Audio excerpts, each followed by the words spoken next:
মেয়ে সাইমা ওয়াজেদ পুতুল, সেও হেঁটেছে তার মায়ের পথেই। দীর্ঘদিনের সংসারের ইতি টেনেছেন তিনিও। পুতুলের অবশ্য ভিন্ন কারণ। হঠাৎ দুবাইয়ের ব্যাংকে পুতুলের স্বামীর 100 কোটি টাকার অস্বাভাবিক লেনদেন হলে দুবাইয়ের গোয়েন্দা সংস্থা নড়েচড়ে বসে। এই অর্থের উৎস খুঁজতে গিয়ে বেরিয়ে আসে ভয়াবহ চিত্র। পুতুলের স্বামী মিতুর পাসপোর্ট জব্দ করে দুবাই সরকার। হাসিনার কটু চালে নিমিষেই বাবাহারা হয়ে যায় পুতুলের সন্তানরা।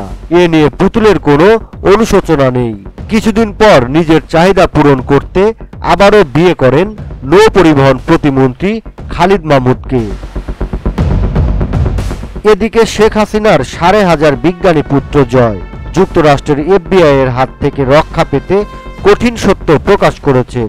তদন্তে $300 মিলিয়ন আত্মসাতের প্রমাণ পেয়েছে যুক্তরাষ্ট্র।